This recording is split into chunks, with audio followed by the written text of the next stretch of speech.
Imagine you decide to upgrade your house into like a fully automated smart home.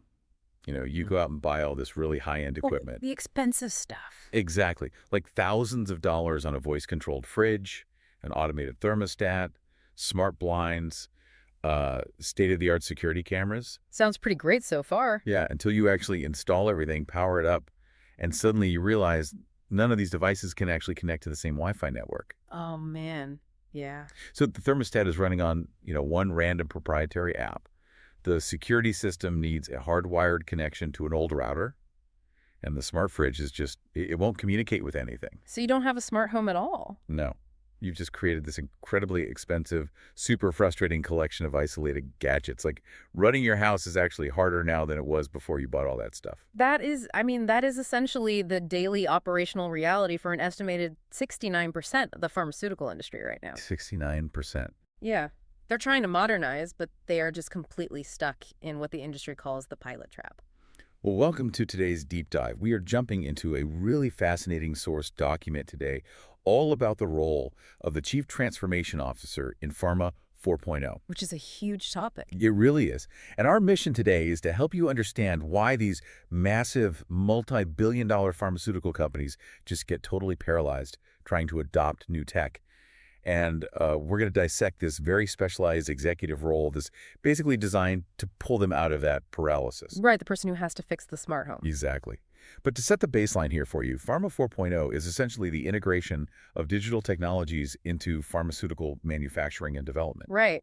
So we're talking about things like using artificial intelligence for drug discovery. Yep. Cloud computing to manage the global supply chains and digital twins, right? Oh, yeah. Digital twins are huge. Those are the virtual replicas of physical manufacturing lines, so you can actually simulate and optimize the production before you mix a single chemical. Which is incredible. I mean, the hmm potential value there is just enormous. Faster time to market for life-saving drugs, massive cost reductions. But, and this is a big but, the pharmaceutical sector is entirely unique. It really sits at this intense collision point. How do you mean? Well, on one side, you have these rapidly evolving digital tools, but on the other side, you've got decades of deeply ingrained cultural inertia. You have aging legacy IT systems, Hmm. and of course, this completely unforgiving landscape of FDA regulation. Right, because if a software glitch happens in, I don't know, a social media app, it crashes. Mhm. But in pharma, Exactly. A minor data integrity failure can compromise an entire batch of medication, which can cost human lives. Hmm. So change in this industry is viewed through a lens of extreme risk aversion. Which brings us right back to that 69% failure rate. 7 out of 10 companies are just stuck in that pilot phase. Yeah, they're running these successful little experiments. Maybe they have an AI tool in one research lab or like a predictive maintenance sensor on a single centrifuge. But they can't scale it. No, they cannot scale those successes across the enterprise at all. What's fascinating here is that when you look at the root causes of that pilot trap in the document, the tech itself is almost never the actual issue. Right. The digital twin software works perfectly fine. The AI models function. So the paralysis is completely organizational. Absolutely. The source outlines a few specific structural failures driving this. The first one is siloed data. Oh yeah, this happens everywhere. It does. You'll have quality assurance storing all their compliance records on like a 15-year-old on-premise server. Wow. Meanwhile, the manufacturing division is trying to use some shiny new modern cloud-based analytics platform. They literally cannot share data without someone manually printing a report and scanning it back in. That's wild. But it also comes down to competing priorities, right? Because a massive corporation doesn't have one big unified budget for digital transformation. Right, exactly.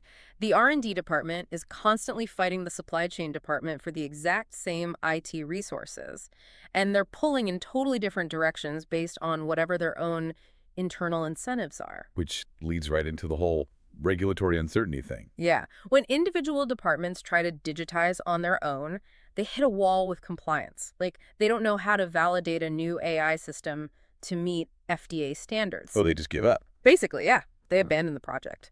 And because everyone is only vaguely in charge of going digital in their own little fiefdoms, there's no single executive who is actually accountable for making sure the whole company transforms cohesively. So if the disease here is a fractured organization, Just buying a new piece of software isn't going to cure it. No, not at all. You need a human orchestrator to force these disconnected departments to play nice. And that's where the source introduces the solution, the Chief Transformation Officer. Right, the CTO. But I'm looking at this and thinking, typical corporate hierarchy is already so crowded. We've got a Chief Information Officer, a Chief Digital Officer, and like a traditional Chief Technology Officer. It's an alphabet soup. It really is.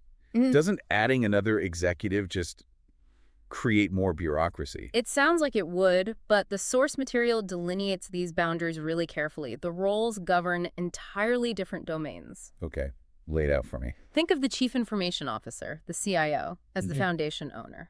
They manage the IT infrastructure, cybersecurity, moving things to the cloud. Okay, and the Chief Digital Officer? The CDO is generally outward-facing. They handle digital health platforms, patient engagement apps, commercial analytics, stuff like that. Got it. And then the traditional tech CTO? They look at the horizon, they assess the emerging tech pipelines and decide, which AI research platforms the company should actually invest in. So you all have these very specialized, distinct territories.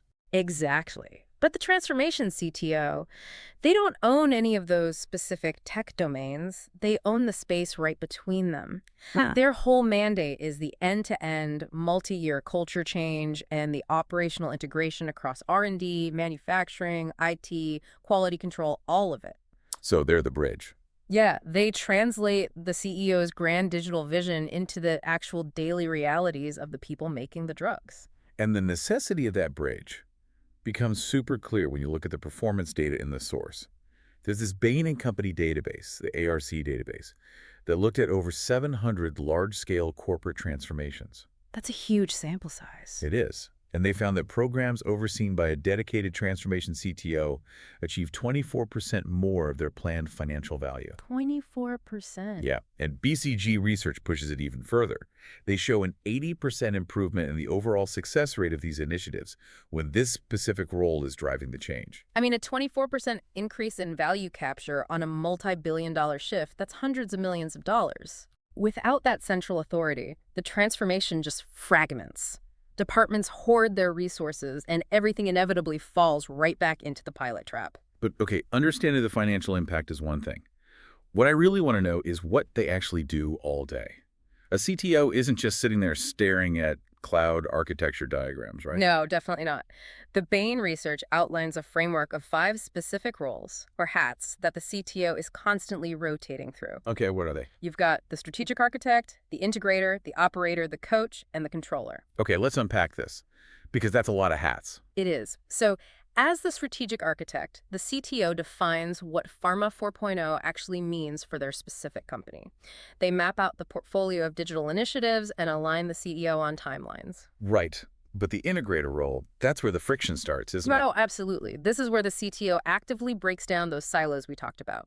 Instead of R&D and manufacturing fighting for budgets, the CTO creates a unified investment model. So they fund things based on the value to the whole enterprise, not just whoever pitched it. Exactly. Which requires the operator hat, because once things are funded, they have to be deployed across global sites. The operator mediates the daily conflicts, like if a software rollout clashes with a plant's scheduled downtime. That makes sense. Yep.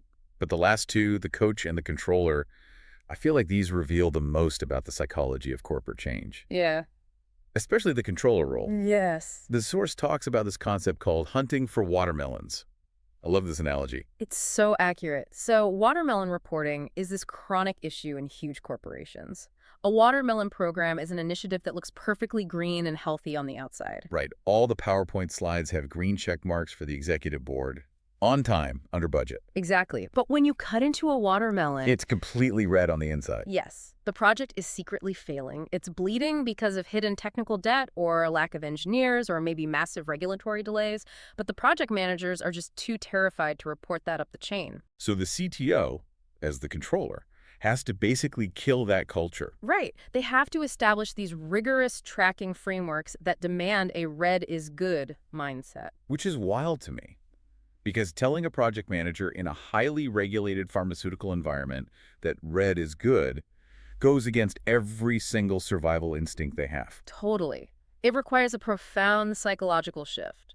But think about it. In this industry, Hiding a compliance issue is infinitely more dangerous than surfacing it. Right, because if you hide a data integrity issue in some digital batch record and the FDA finds it 2 years later. The entire plant gets shut down. So red is good just means the organization rewards early warning signals instead of shooting the messenger. And this ties right into the coach role, doesn't it? Yeah. Because the biggest limiting factor here isn't the cloud software, it's whether the humans will actually change their behavior. Spot on. The CTO has to be a change agent. They have to build digital literacy from the C-suite all the way down to the factory floor. Because you can't run an AI-driven predictive facility if the leadership is still making decisions based on like a month-old Excel spreadsheet. Exactly. And there's a really tangible example of this in the text. Here's where it gets really interesting.